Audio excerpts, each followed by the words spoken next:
Le triangle des Bermudes est une zone de l'océan Atlantique qui se trouve à l'intérieur d'un triangle formé par l'archipel des Bermudes, Miami et Porto Rico. Il s'agirait d'une zone d'environ 500 000 à 1,5 million de kilomètres carrés. Selon la légende, cette zone se trouverait au centre de plusieurs cas de disparition étrange d'un bon nombre de navires et d'avions. Depuis sa découverte par Christophe Colomb, des centaines de navires et d'avions ont disparu dans la région des Bermudes.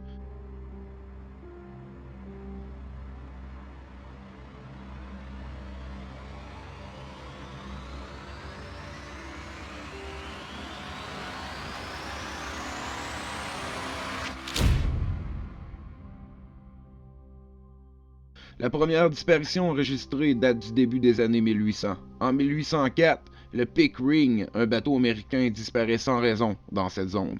En 1854, on perd la trace du Bella, un navire britannique qui faisait voile vers la Jamaïque, affirme le journal Science Press.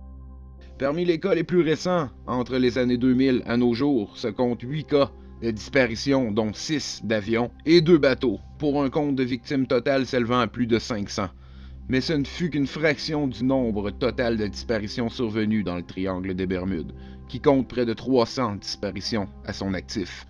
Parmi ces 300 disparitions, environ une centaine seraient survenues au 20e siècle. Un mystère qui est encore contesté aujourd'hui.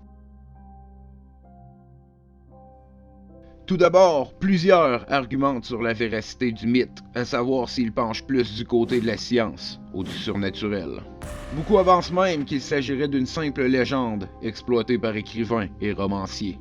C'est un article du Miami Herald datant du 17 septembre 1950 qui fait mention pour la première fois des étranges phénomènes du triangle des Bermudes.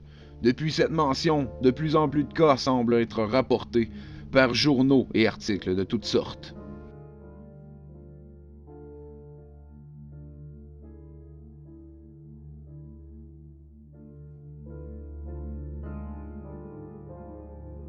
Quelques décennies plus tard, un bon nombre d'œuvres littéraires font surface. Parmi ces œuvres se trouve le fameux article du journaliste américain Vincent Gallis dans le magazine Argosy de février 1964, appelé The Deadly Bermuda Triangle.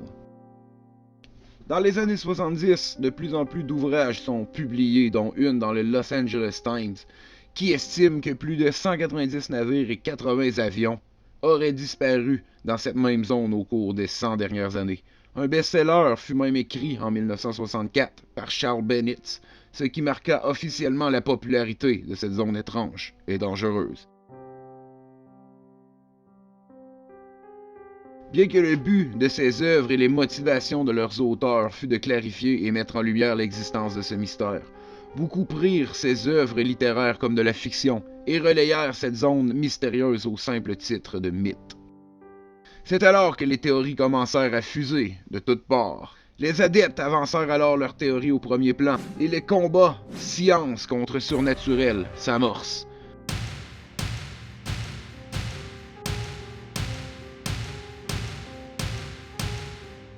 De leur côté, les adeptes de surnaturel ont quelques théories de leur cru. Certains avancent que la forte concentration de champs magnétiques aurait comme effet d'attirer une forme de vie extraterrestre qui agirait parfois avec l'électronique des avions et des bateaux qui causerait des problèmes. Toujours du côté des théories surnaturelles, beaucoup avancent que la forte concentration de champs magnétiques pourrait causer des failles spatio-temporelles et interagir avec l'espace-temps de la zone du triangle des Bermudes, ce qui serait la cause de la disparition de certains avions ou navires retrouvés des années après leur disparition.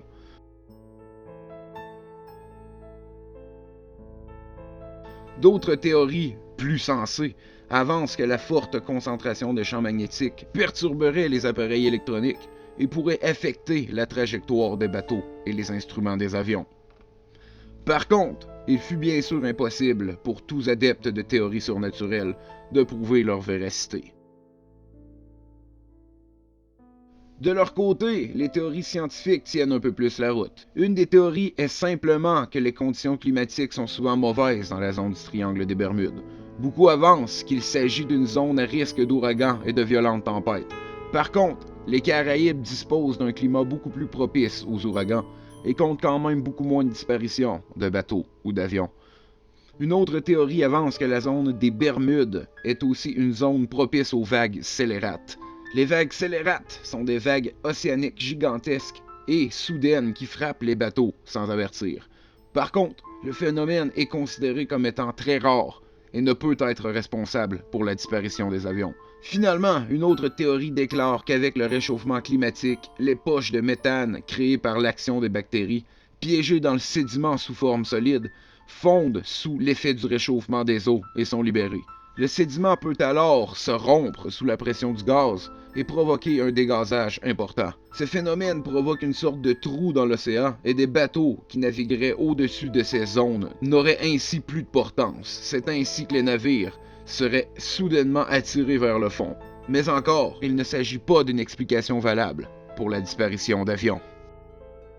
La disparition d'un avion de ligne est toujours un événement tragique. Mais c'est lorsque les circonstances deviennent nébuleuses que les questions surviennent de toutes parts. Un mystère qui soulève encore beaucoup de questions, même aujourd'hui.